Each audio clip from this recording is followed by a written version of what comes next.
दुनिया के top 3 richest लोगों में से एक, एशिया के सबसे अमीर गौतम अडानी की कहानी एक फिल्म के स्क्रीन प्ले जैसी है।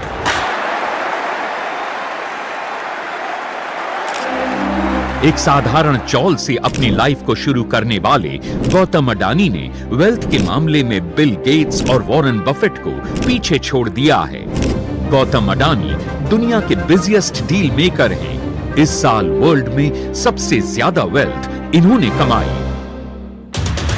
गौतम अडानी ने एक साधारण डायमंड ट्रेडर के तौर पर कारोबार शुरू किया था। आज ports, mines, power, solar power, green energy, cement, housing से लेकर पेट्रोकेमिकल्स, शायद ही कोई ऐसा सेक्टर हो जहां गौतम अडानी ने अपनी सफलता का झंडा न गाड़ा हो। आज Adani group of companies cement, coal, mining, ports, green energy और इवन एडिबल ऑयल में इंफ्रास्ट्रक्चर प्रोजेक्ट्स अंडरटेक कर रही हैं।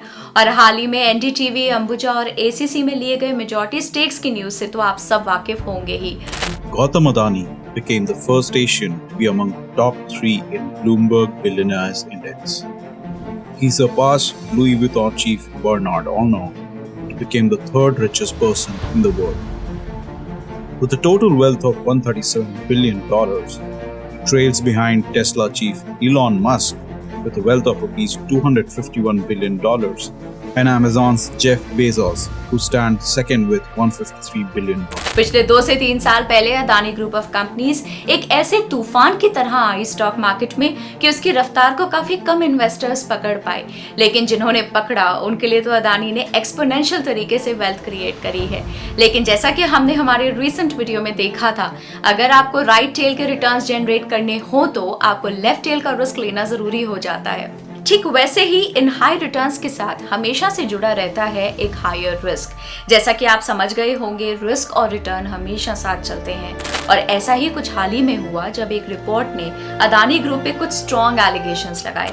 आखिर क्या था इस रिपोर्ट में कि इस ग्रुप की ऑलमोस्ट सारी कंपनीज ने इतना वेल डिस्ट्रक्शन किया कि गौतम अदानी, जो वर्ल्ड में थर्ड रिचेस्ट पर्सन थे, वो अचानक से 2 दिन के डिफरेंस में 7th पोजीशन पे आ गए। चलिए समझते हैं आज के इस वीडियो में। As of April 2021, Adani group की एक भी कंपनी इंडिया की 20 मोस्ट वैल्यूएबल लिस्टेड कंपनीज में नहीं थी। लेकिन आज Adani green energy, Adani transmission और अदानी टोटल गैस इस ग्रुप का हिस्सा है। और एक फन फैक्ट बताऊं, एक वक्त था लास्ट ईयर जब अदानी ग्रीन का वैल्यूएशन ऑलमोस्ट एसबीआई जितना था। अदानी ग्रुप के स्टॉक्स के इंप्रेसिव रन ने गौतम अदानी को दुनिया का थर्ड रिचेस्ट आदमी जरूर बना दिया। लेकिन इन स्टॉक्स के अनरीजनेबल वैल्यूएशंस को देख के हम सबको कहीं ना कहीं या कभी ना कभी अदानी ग्रुप की फाउंडेशन पे डाउट जरूर हुआ होगा। और शायद इसलिए अदानी स्टॉक्स में ना तो ज्यादा रिटेल पार्टिसिपेशन है और ना ही डोमेस्टिक म्यूचुअल फंड्स का। ये जो स्टॉक्स हैं ये काफ़ी कॉन्सेंट्रेटेड स्टॉक्स हैं। इसका मतलब ये है कि इनके अंदर रिटेल ज़्यादा नहीं है। मैं भी आंकड़े देख रहा था कि येस बैंक के अंदर 4 करोड़ रिटेल इन्वेस्टर्स हैं। अडानी ग्रुप ऑफ कंपनीज के अंदर प्राय 3 से 4 लाख रिटेल इन्वेस्टर्स हैं। तो ये जो स्टॉक्स हैं रिटेल ज़्यादा नहीं है, तो ये मार्जिन फूटा है। इनके अंदर रिटेल अनवाइंडिंग हुई है, इनके अंदर मार्जिन अनवाइंडिंग हुई है और एचएनआई ने पैनिक करा है, जिसकी वजह से एक स्नोबॉल इफेक्ट हो गया है। आप चोटी पे जाकर के, वो हिंदी पिक्चर में बोलते हैं ना, जब चोटी पे जाकर के मैंने पत्थर डाला और वो जब नीचे नीचे आता है तो बड़ा हो जाता है, गोला बन जाता है। तो एक स्नोबॉल इफेक्ट आ रहा है। Fear is feeding fear, compulsions are taking place. और अब लोगों को लगने लगा है कि भाई ये शेयर गिर गए हैं तो अब क्या बैंक्स भी गिरेंगे, क्या उसके बाद और भी कुछ गिरेगा। तो एक प्रकार का एक फियर का माहौल आ चुका है। तो मेरे हिसाब से वह है। तो जैसा कि निकुंज ने बताया, फियर एक बहुत बड़ा कंटेजन होता है और लो पब्लिक फ्लोट एक परफेक्ट कंडीशन क्रिएट करता है सेल ऑफ के डोमिनो इफेक्ट का। एक जो आप सबने आए दिन अखबार में और रिसर्च रिपोर्ट्स में पढ़ा ही होगा कि अदानी ग्रुप ऑफ कंपनीज काफी ज्यादा लेवरेज्ड है। पिछले साल अगस्त में भी US based credit rating firm Fitch कुछ सेंसेशनल क्लेम्स लेके आई थी कि अदानी बहुत ओवर लेवरेज्ड है। इसका मतलब कि अदानी ग्रुप ऑफ कंपनीज ने मार्केट से काफी ज्यादा डेट रेज करा हुआ है। स्पेशली अगर हम फाइनेंशियल ईयर 21 के कंपैरिजन में देखें तो across the group debt increase होता हुआ नजर आ रहा है। फाइनेंशियल ईयर 22 के एंड तक अदानी ग्रुप ऑफ कंपनीज ने अपना डेट इंक्रीज जरूर किया है, लेकिन ओवर द इयर्स उन्होंने अपने डेट फंडिंग सोर्स को काफी ट्रांसफॉर्म भी किया है। 2016 में अदानी का 55% डेट पब्लिक सेक्टर बैंक से सोर्स किया गया था, मगर आज जब हम उनका डेट मिक्स देखें तो मैक्सिमम डेट फंडिंग अब बॉन्ड्स और पीएसयू बैंक्स के साथ साथ इंटरनेशनल बैंक से रेज किया गया है। जो भी हो, अदानी ग्रुप के इस ह्यूज पाइल ऑफ डेट को लेके आवाजें धीरे धीरे बढ़ ही रही थी, लेकिन अगर अब आपको लगता है कि एक कंपनी आखिर कितना ही कर्ज ले सकती है, तो आपके पास एज अ कंपनी एक और रास्ता रहता है फंड्स रेज करने का, और वो है नए शेयर्स मार्केट में इशू करना। अब जब कंपनी स्टॉक एक्सचेंज पे पहली बार लिस्ट होती है तो उसे हम आईपीओ यानी कि इनिशियल पब्लिक ऑफरिंग कहते हैं। इसके बारे में तो आपने अक्सर न्यूज़ वगैरह में भी सुना होगा। इनफैक्ट हम भी हमारे चैनल पे आईपीओ के एनालिसिस लेके आते रहते हैं। ठीक उसी तरह से अगर कंपनी को फिर से शेयर्स के थ्रू पैसे रेज करने हो तो कंपनी एफपीओ यानी कि फॉलो ऑन पब्लिक ऑफर लेके आती है। अब एक बात याद रखिए, जब कंपनी डेट के थ्रू पैसे रेज करती है तो उसे इंटरेस्ट पे करना कंपल्सरी हो जाता है, लेकिन शेयर्स के बदले में पैसे रेस करने पे ऐसा कुछ ऑब्लिगेशन नहीं होता। लेकिन हाँ, शेयर्स जब कंपनी इशू करती है तो कंपनी के इन्वेस्टर्स और प्रोमोटर्स की ओनरशिप डाइल्यूट हो जाती है। अदानी ने हाल ही में अपनी फ्लैगशिप कंपनी अदानी एंटरप्राइजेस के लिए 20,000 करोड़ रुपीस का एफपीओ अनाउंस किया था, जो 27 जनवरी 2023 को ही ओपन हुआ था पब्लिक के लिए। इसके पीछे का इंटेंशन ऑफ कोर्स अपने बिजनेस में इन्वेस्टमेंट का तो था ही, लेकिन इस फंडिंग का 1/5 हिस्सा डेट रीपेमेंट्स में भी जाने वाला था, जो कंपनी की फाइनेंशियल प्रोफाइल काफी स्ट्रॉन्ग कर सकता था। फिर अचानक से एक ऐसी खबर आई जिसने अदानी के इस एफपीओ प्लान और उनकी कंपनीज के शेयर प्राइसेस को ताश के पत्तों की तरह बिखेरने पे मजबूर कर दिया। अब तक तो आपने सुन ही लिया होगा हिंडनबर्ग रिपोर्ट के बारे में, पर है क्या ये फिनोमिनन जिसने अदानी जैसे ग्रुप को हिला के रख दिया है? नेथन एंडरसन ने 2017 में हिंडनबर्ग रिसर्च को फाउंड किया था। ये एक फोरेंसिक फाइनेंशियल रिसर्च फर्म है जो इक्विटी, क्रेडिट और डेरिवेटिव्स को एनालाइज करती है, और उसकी वेबसाइट के मुताबिक वो कॉर्पोरेट की दुनिया में मैन मेड डिजास्टर्स को आइडेंटिफाई करती है और फिर वो उसे शॉर्ट करती है। और इस बार उन्होंने अपना निशाना टाका अदानी ग्रुप पे। जी हाँ, हिंडनबर्ग रिसर्च ने 24 जनवरी को पब्लिश करी गई अपनी रिसर्च रिपोर्ट में डिस्क्लोज करा है कि उन्होंने लिस्टेड अदानी ग्रुप कंपनी के अगेंस्ट शॉर्ट पोजीशन ली है। शॉर्ट पोजीशन लेने का मतलब होता है कि आप शेयर्स के गिरने पर पैसा लगा रहे हो, यानी कि आपके हिसाब से आने वाले समय में कंपनी के शेयर्स नीचे जा सकते हैं। चलिए इसे खुद हर्षद मेहता से थोड़े सिंप्लीफाइड वे में समझते हैं। जो शेयर है ही नहीं, मैं उसे बेच कैसे दूं?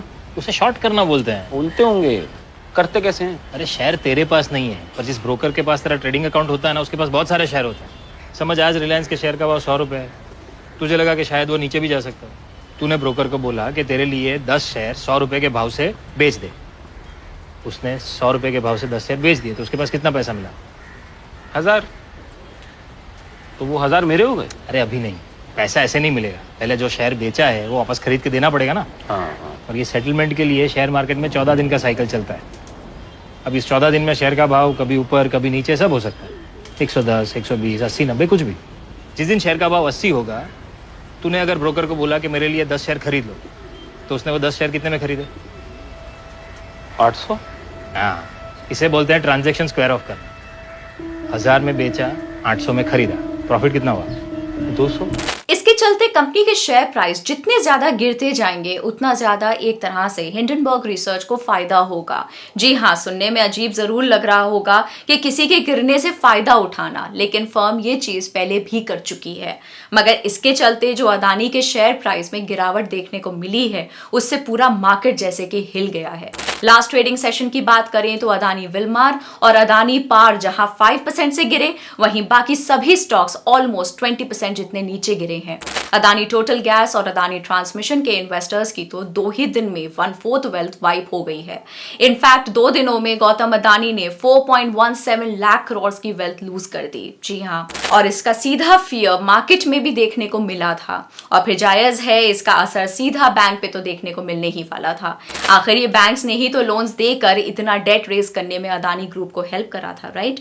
आखिर क्या है ऐसी फाइंडिंग्स हिंडनबर्ग रिपोर्ट में, आइए जानते हैं। आगे बढ़ने से पहले मैं आपको थोड़ा हिस्ट्री में लेके जाना चाहती हूँ। 1937 में एक hydrogen powered German airship new Jersey आसमान में उड़ रही थी जब उसमें आग लग गई और फिर वो क्रैश हो गई। इस एक्सीडेंट में 35 लोगों की जान चली गई थी। ये एक मैन मेड डिजास्टर ही था जहां यूनिवर्स का सबसे कंबस्टेबल गैस से भरा बलून 100 लोगों को कैरी कर रहा था और इस शिप का नाम था हिंडनबर्ग।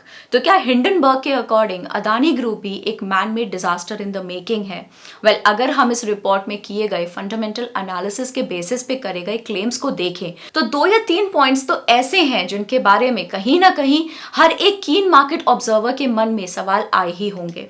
पहला पॉइंट तो ये है कि अदानी ग्रुप पे लगे एलिगेशंस को नजरअंदाज कर भी दें तो भी उनकी सभी 7 लिस्टेड एंटिटीज में सिर्फ फंडामेंटल्स के बेसिस पे देखें तो हिंडनबर्ग को उनमें 85% का डाउनसाइड नजर आता है। कन्वेंशनल मेट्रिक्स जैसे कि price to earnings, price to sales ratio और बाकी कई रेशियोज को अगर हम एनालाइज करें तो अदानी ग्रुप की सभी लिस्टेड एंटिटीज हाईली ओवरवैल्यू टेरिटरी में है। आप देख ही सकते हैं कि किस तरह कुछ कंपनीज का पीई रेशियो 800 टाइम्स पे है जहां इंडस्ट्री एवरेज सिर्फ 20s में है।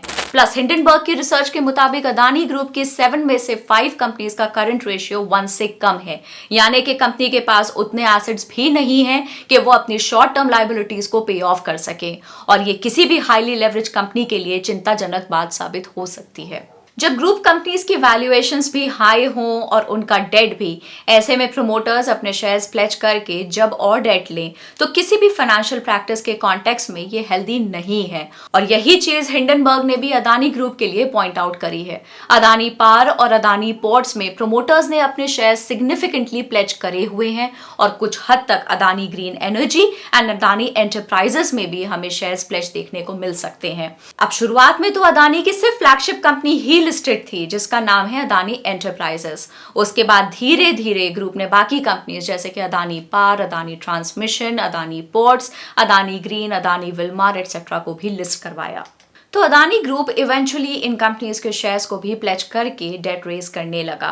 इनफैक्ट आप जानते ही होंगे कि एक कंपनी भी दूसरे कंपनी के शेयर्स को बाय कर सकती है, लेकिन नॉर्मली कंपनीज ऐसी कंपनीज में इन्वेस्ट करती हैं जिनमें आगे जाके उन्हें कोई सिनर्जी क्रिएट होती हुई नजर आए। लेकिन जब ये कंपनीज इतने ज्यादा कैश के साथ अगर ओपन मार्केट से शेयर्स उठाती हैं जिन शेयर्स की अवेलेबिलिटी ऑलरेडी मार्केट में कम है, तो शेयर प्राइस और भी ज्यादा तेजी से बढ़ता है और कुछ इस कॉम्प्लेक्स तरीके से अदानी कंपनीज अपनी ग्रुप कंपनीज को जरूरत के समय फंड्स के लिए सपोर्ट प्रोवाइड करती थी।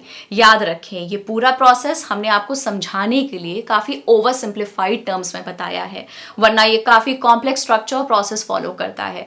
लेकिन ये सिर्फ अदानी ग्रुप के स्टॉक्स के अगेंस्ट एंटीथीसिस ही होता तो शायद आज ये इंटरनेशनल न्यूज नहीं बनती। हिंडनबर्ग ने अदानी ग्रुप के ऊपर ये एलिगेशन लगाया है कि वो ग्लोबल कॉर्पोरेट हिस्ट्री का सबसे बड़ा कॉन जॉब पुल ऑफ कर रहे हैं। जी हाँ, उनका मानना है कि अदानी ग्रुप सालों से स्टॉक मैनिपुलेशन और अकाउंटिंग फ्रॉड्स में एंगेज्ड है। हिंडनबर्ग ने अपने रिपोर्ट में कहा है कि उन्होंने अदानी ग्रुप के करंट और एक्स एम्प्लॉइज से बात की है, हजारों डॉक्यूमेंट्स को रिव्यू करा है और फिर वो इस नतीजे पे आए हैं। अदानी ग्रुप पहले भी 4 मेजर फ्रॉड इन्वेस्टिगेशंस जैसे कि money laundering, theft of tax payers fund और करप्शन के केसेस में फोकस में आया था। अपना खुद का डीप इन्वेस्टिगेशन करने के बाद हिंडनबर्ग ने यह आरोप लगाया है कि अदानी ग्रुप ने टैक्स हेवन जुरिस्डिक्शंस जैसे कि मॉरिशस, यूएई और केमन आइलैंड्स में ऑफशोर शेल एंटिटीज ओपन किए हैं। आगे जाके शॉर्ट सेलर हिंडनबर्ग ने यह भी इल्जाम लगाया है कि गौतम अदानी के बड़े भाई विनोद अदानी ऐसी कई शेल कंपनीज को ऑपरेट करते हैं जिनके कोई ऑपरेशंस नहीं है और ना ही कोई एम्प्लॉयज रिपोर्ट किए गए हैं। हिंडनबर्ग के अकॉर्डिंग विनोद अदानी बस इन कंपनीज की मदद से listed Adani group of companies में एक्सेसिव बाइंग प्रेशर क्रिएट करते हैं और उन कंपनीज के स्टॉक प्राइसेस को पंप करते हैं। हिंडनबर्ग रिपोर्ट का कहना है कि रिलेटेड पार्टी ट्रांजैक्शंस यानी कि सेम या फिर रिलेटेड कंपनीज और एंटिटीज के बीच हुए बाय सेल ट्रांजैक्शंस की वजह से इन लो फ्लोट कंपनीज के शेयर्स की डिलीवरी वॉल्यूम भी फेक तरीके से इंक्रीज की जा रही है। बात सिर्फ बड़े भाई तक ही आकर नहीं रुक जाती।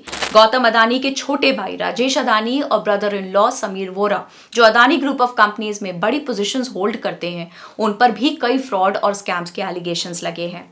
अदानी ग्रुप की ऑलमोस्ट सभी कंपनीज में promoter group holding maximum limit touch कर चुकी है और इस रिपोर्ट का तो ये भी दावा है कि 75% लिमिट के ऊपर भी ऐसी कई कंपनीज हैं जो सस्पेक्टेड हैं कि वो भी अदानी ग्रुप से रिलेटेड हैं और इनका मानना है कि अदानी ग्रुप की ओनरशिप इन अ वे सेबी द्वारा दी गई थ्रेशहोल्ड को कहीं ना कहीं क्रॉस कर रही है। और जब आप फैमिली रन बिजनेस हो तो जाहिर है कि यहाँ एनवायरनमेंट राइप होता है यूनिलैटरल और ओपेक फाइनेंशियल डिसीजंस लेने का। कंप्लायंस इश्यूज से लेके कॉर्पोरेट मिसगवर्नेंस, अदानी ग्रुप पे हिंडनबर्ग ने अपने 106 पेज लॉन्ग डोसियर में कई आरोप लगाए हैं जिसकी वजह से पिछले 2 ट्रेडिंग सेशंस में मैसिव वेल्थ वाइप ऑफ हुआ है और इंडियन फाइनेंशियल स्टेबिलिटी पे कंसर्न्स रेज किए जा रहे हैं। अब ये तो हुआ कि हिंडनबर्ग क्या कहना चाहता है, लेकिन सिर्फ एक साइड के व्यूज सुन के डिसाइड कर लेना काफी बायस्ड डिसीजन हो जाएगा। इनफैक्ट उनके पास तो शॉर्ट पोजीशन है तो उन्हें तो at the end of the day इस मार्केट और अदानी ग्रुप ऑफ कंपनीज के फॉल से फायदा ही होने वाला है। तो इस सिक्के के दूसरे पहलू को समझना भी उतना ही जरूरी हो जाता है। बेंगलुरु की एक प्रॉक्सी एडवाइजरी फर्म इनगवर्न ने यह कहा है कि हिंडनबर्ग की 106 पेज की रिपोर्ट में कुछ नए फैक्ट्स नहीं है। इनगवर्न की रिपोर्ट के हिसाब से हिंडनबर्ग ने अपनी रिपोर्ट में मेनली 3 तरह से डेटा दिया हुआ है। एक जो इजीली वेरीफाइबल डेटा है जैसे कि market cap, PE, multiples, debt, shareholding patterns etcetera, जो कि एक तरह से सबके लिए अवेलेबल होता है। दूसरा है ऐसा डेटा जो इजीली वेरीफाई नहीं किया जा सकता जैसे कि मॉरिशस एंटिटीज, और आखिरी है पास डेटा के बेसिस पे करे हुए क्लेम्स जिनमें से काफी तो अलग अलग डॉक्यूमेंट्स के फॉर्म में ऑलरेडी सबके लिए अवेलेबल हैं। और इनगवर्न के हिसाब से इतने प्रॉब्लम्स होने के बावजूद हिंडनबर्ग फर्म ने जहां एक्चुअली में कंप्लेन करनी चाहिए वहां तो की नहीं, यानी कि सेबी। जी हाँ, आखिर बात यहां पे भी थोड़ी डिफरेंट दिखती है। अपनी शॉर्ट पोजीशन के बारे में बताकर कंपनीज के अगेंस्ट पब्लिकली ऐसे सीरियस एलिगेशंस लगाकर कोई रेगुलेटरी बॉडी के पास बिना कोई कंप्लेन फाइल करे, ये समझना भी थोड़ा मुश्किल होता जा रहा है। और आखिर कंपनी के डेट और हाई वैल्यूएशंस के बारे में सबको पता ही था और शायद इसी के चलते जैसे कि हमने शेयर होल्डिंग पैटर्न शुरुआत में देखा, कंपनीज के अंदर रिटेल इंडिविजुअल्स या फिर म्यूचुअल फंड्स उतने इन्वॉल्व नहीं थे। डेट की बात करें तो इंडिया के बैंक्स का भी यही दावा है कि उनका अदानी ग्रुप ऑफ कंपनी से एक्सपोजर आरबीआई की प्रिस्क्राइब लिमिट्स में ही है। इनफैक्ट कंपनीज कैश फ्लोज तो जनरेट करती ही हैं और साथ ही साथ कंपनी के पास सॉलिड एसेट्स भी हैं। कंपनी के सीएफओ ने रिपोर्ट के बाहर आने के थोड़े समय में ही एक वीडियो रिलीज किया था जिसमें उन्होंने ये साफ कहा था कि हिंडनबर्ग ने अपनी रिपोर्ट में सिलेक्टिव मिस इन्फॉर्मेशन प्रेजेंट की है। We are shocked that Hindenburg Research has published a report on January 24, 2023 without making any attempt to contact us or verify the factual metrics. The report is a malicious combination of selective misinformation, stale, baseless and discredited allegations that have been tested and rejected by India's highest courts. The timing of the report's publication clearly betrays a brazen, malified intention to undermine Adani Group's reputation with the principal objective of damaging the upcoming follow-on public offering from Adani Enterprise, the biggest FPO by a private sector company in India. Moreover, इसके अलावा भी company ने एक statement दिया था जिसमें company ने कहा था कि इसके अगेंस्ट कंपनी लीगल ऑप्शंस भी एक्सप्लोर कर रही है, लेकिन इसके रिप्लाई में हिंडनबर्ग ने रिप्लाई दिया है कि वो अदानी ग्रुप के लीगल एक्शन को वेलकम करते हैं। हिंडनबर्ग की इस रिपोर्ट की वजह से आज महज सिर्फ 2 दिन में 10.73 lakh crore rupees Indian stock market से जैसे हवा में गायब हो गए। रिपोर्ट्स आ रही थी कि कंपनी अपने एफपीओ को डिले करने के बारे में सोच सकती है। इस 2 दिन की भारी गिरावट के बाद कंपनी के शेयर्स दरअसल एफपीओ के प्राइस से भी लो ट्रेड कर रहे हैं। बट लेटेस्ट न्यूज जो आई है वो सीधा अदानी ग्रुप से आ रही है, जहां उन्होंने कहा है कि एफपीओ के शेड्यूल और प्राइस बैंड दोनों में ही कोई चेंज नहीं है और वो कॉन्फिडेंट हैं कि उनका ये एफपीओ सक्सेसफुल होगा।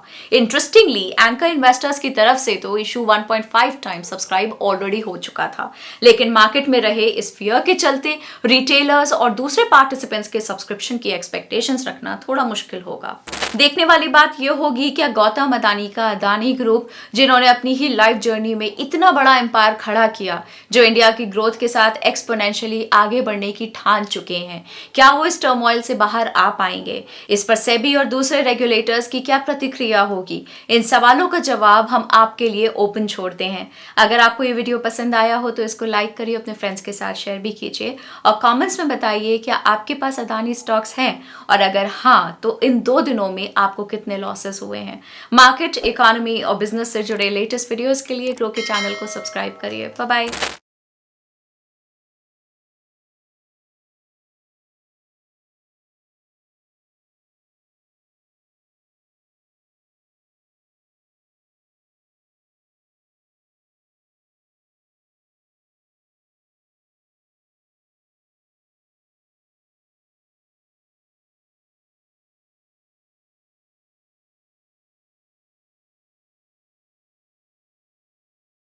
Investment in securities market are subject to market risks. Read all the related documents carefully before investing. Please read the risk disclosure documents carefully before investing in equity shares, derivatives, mutual fund, and or other instruments traded on the stock exchanges.